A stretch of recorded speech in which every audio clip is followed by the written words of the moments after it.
Hi, my name is Jordan. I'm the creative lead of LEGO Ideas. I've been with the LEGO group for almost 12 years now. Have been working on a lot of different sets over the years, and here are the 10 most iconic sets I guess I've worked on. So this was technically the first set I ever designed or worked on. When I got hired by LEGO, I was told I was going to be working in the castle theme. Clearly that was a code name, but I love fantasy, so this was awesome to actually have this as a surprise when I started there. So this was quite a challenging first build for being a completely new designer, because it's a lot of dark pieces, a lot of blacks and dark browns and things which are difficult to distinguish between. But it was fun to just add all those little play details from the movie. But what we didn't really have was the reference, because it was in progress. They were working on the movie while we were making these sets. So the reference I had was kind of the books. So I was like reading through the books and highlighting all these things, like the eyes were glowing, so that's why they had glow in the dark eyes and things. So it was just a lot of fun to pick out those details in that set.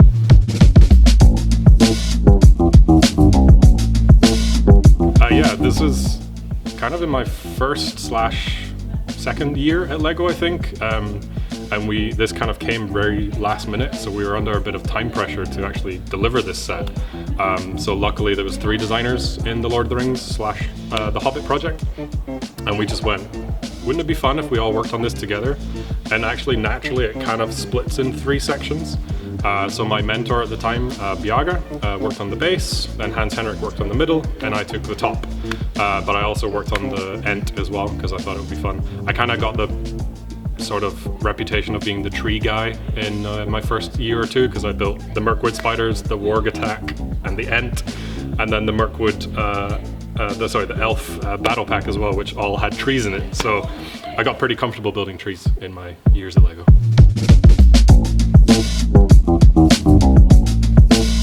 Sea Cow from the LEGO Movie 1 was a weird one to actually be part of, because we did the whole entire design organization came together for I think 2 weeks, where we were just building briefs for the movie before it even started filming.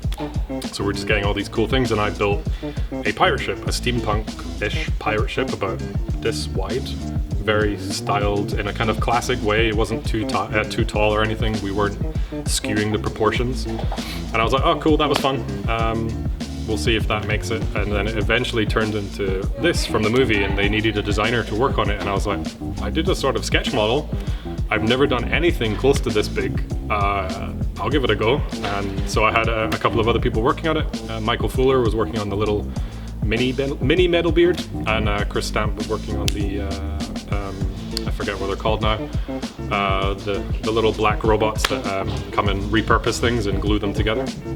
So it was a nice little collaboration, but I was mostly responsible for working on the actual sea cow itself.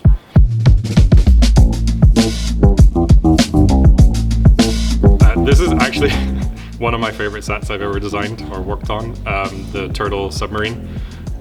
Mainly because it's just so crazy, like turtles in a mechanical submarine that looks like a turtle. But it was a lot of fun because we went from The Hobbit and Lord of the Rings, which was very dark and kind of fantasy, to this kind of wacky, colorful theme of Teenage Mutant Ninja Turtles. So I wanted to work on this because I thought it would be a bit of a different challenge, doing a vehicle as opposed to trees, which I said I did a lot of. And I really wanted to get this sort of function as you're pushing it, where the fins would kind of mimic flapping like a sea turtle would. So that took a lot of exploration, because I was still fairly new, I think maybe 2 or 3 years in. So I worked very closely with my mentor, but it was a lot of fun to get this to a point where I was really happy with it, and then obviously the partner liked it as well, and we had a lot of fun with the turtles on this one. So that was good memories of the turtles. So Star Wars, I got asked, or got told I was going to be moving to the Star Wars team, which is awesome. I love Star Wars. I grew up with the movies. I have a half sleeve of Star Wars tattoos, but I was kind of intimidated because their models are so kind of big and complex with a lot of cool functions and stuff, and I was like, I can't do that. I'm not talented enough to go and build Star Wars models. But I went there, and I think this was my second Star Wars model. So this was Anakin's Starfighter, and it was an interesting one because it wasn't from any of the movies or anything. It was from the not animated Clone Wars series. It was the other Tartakovsky one, I believe, animated series. So it was a cool one to work on because there wasn't that much reference, but it was such a unique vehicle, and we took cues from some of the other Jedi Starfighters and adapted it to his modified one. So it was a lot of fun to try and work out the weird striping and all that kind of thing, as well as the engines that go across the bottom. Like, how do we build that without the model breaking while you're building it and stuff. So it was a bit challenging, but it was a lot of fun, and I really like that style of model as well. And I actually prefer that Clone Wars cartoon. It's so cool, just the style of it. We were discussing, as we always do when we come to the next launch year, like, what are we going to make? We obviously wanted to tie into certain films or TV shows that were coming out, but I think at that time there wasn't a new film coming out right away, so we didn't know about Force Awakens yet. So this was in a sort of in-between stage, and we were like just exploring what would be different and what would still be really cool and appealing even if you haven't necessarily seen the show. And this came up, like, we know Anakin's a popular character, we know Starfighters are popular, let's go for it and make it. So it was really fun.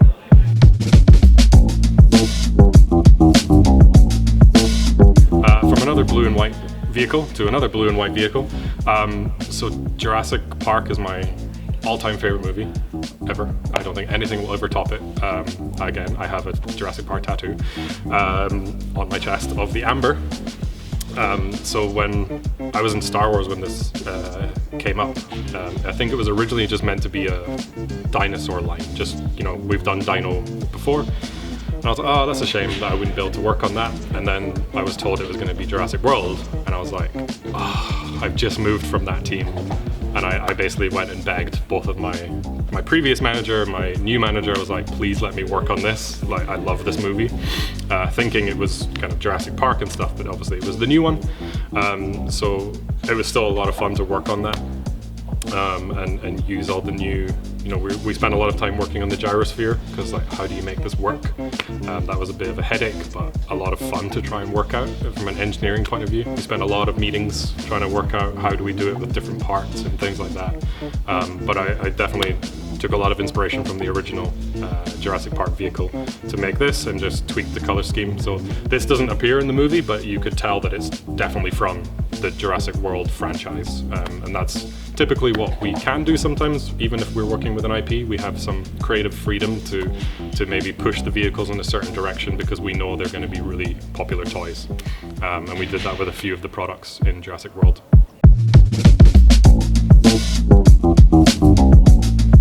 So yeah, I was really fortunate to be able to work on the first Lego movie as a sort of guest designer, working on the Sea Cow, but then the Lego Movie 2 came around and they needed to build a team, and I was selected to start on that team from the very beginning, meeting with the directors and the writers in LA, to wrapping up 3 years later. So it was a 3-year project. Got to work on a few different models on the Lego Movie 2, but also the Rexcelsior, which was, I would probably argue, one of the toughest models I've ever worked on, just because of the sheer complexity of, like, the mechanics inside of making it like a trigger that you could fire these spring-loaded missiles, but also just making sure it was stable, and that kids could actually hold it and use the function, but still have a lot of play inside. So that's why we went, similar with the Sea Cow. It's 2 meters long in the movie. How do you distill that into a product that people can play with? And that's why in this case we went with a micro scale for all the vehicles. That's why we have the little baby raptors and the little trophy figures of Rex and Emmett, but you still have your figures as well if you want to play with them. So it was really cool. I love building micro scale stuff when I have an opportunity, because I like trying to find the simplest way of representing different vehicles. And I also got to work on the dropship, the Raptor dropship from Lego Movie 2. So there's a micro scale version of that, which was fun to work on the big version and then make a 10-piece version of it as well. And then the Rex Wing fighters, I think they were called in the end, they never made it to a product, but we built them, and I designed them to be in the film. So they've also got a little micro scale representation as well. So it was really cool, like roundabout. It came full circle, building them all and then making them tiny.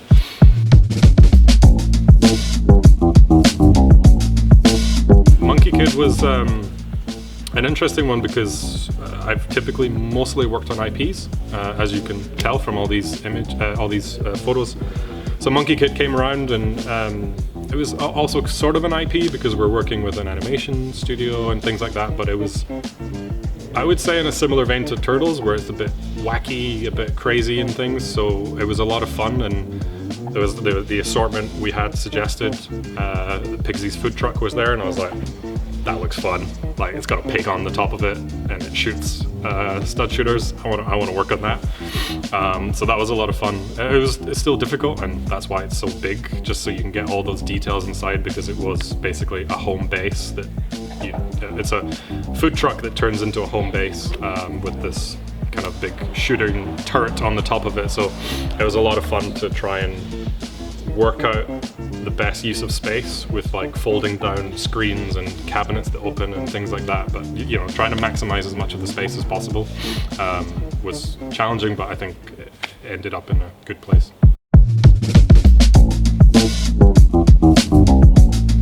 And then video was sort of, I kind of wrapped up Monkey Kid on the second launch of that, so working on the big forge that came out.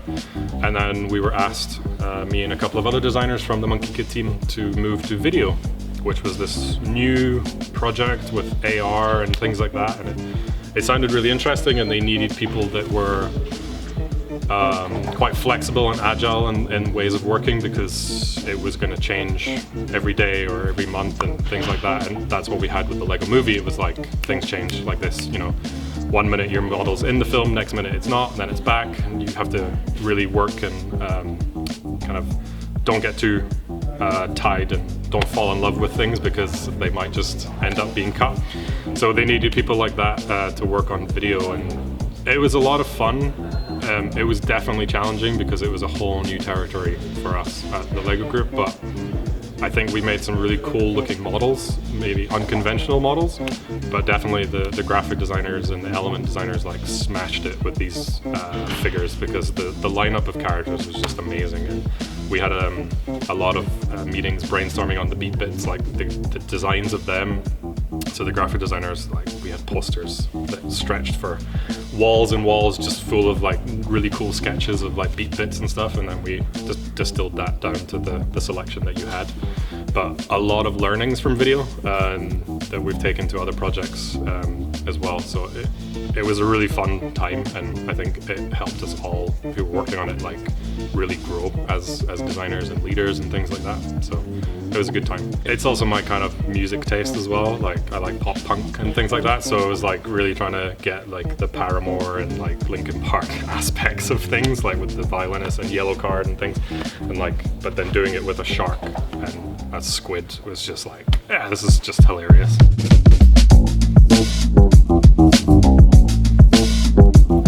So I was very fortunate to join the Lego Friends team for a short period of time, covering for a paternity leave.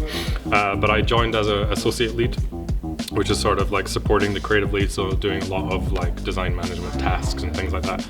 But because their assortment was so big, I've never designed or worked on any sort of mini doll project. So I was like, with the exception of like Sweet Mayhem and the Lego Movie 2, so I really want to work on something. And I was like, can I do like a little $9.99 SKU or something, just something a bit more manageable? So I worked on the Bubble Tea set, and it was just, I don't know, it was just something really nice about just finding all the little details and playing a lot with color. Took a little bit of time to get the shape of the Bubble Tea cart right, so it looked iconic enough and you still had enough space to play in things.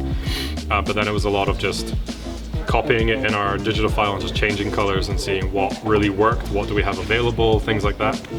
But my favorite part is just really pushing to have a little brick-built mascot of a Bubble Tea caricature, because it's very inspired by like kawaii culture and things. So spent some time with the graphic designer Bale on, can we make a really cute face and have the menu on the back, and it's just like one of those sort of sandwich board type things, but it's a character. So that was super fun to work on, even though it was a short period of time. Funnily enough, the development time isn't that different, because sometimes small sets can be really complicated because you have a tighter, like budget, or There may be IP loops that we work with that take some time, and maybe a $100 set is, you nail it right away. It just really depends. It also comes down to your experience level of building and things. But I think this one was a fairly long development because I had so many other tasks at the same time, so it wasn't my full focus. It was maybe 40% of my working day.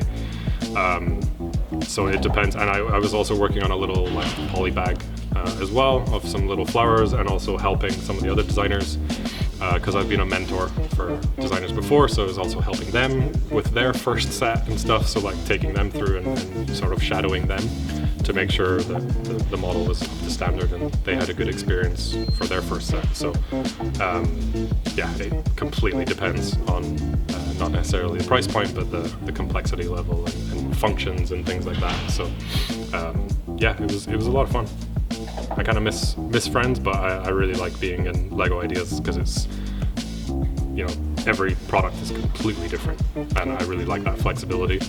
Yeah, so these are my 10 most iconic sets. Thank you for watching, and please subscribe to Brick Fanatics. Thanks.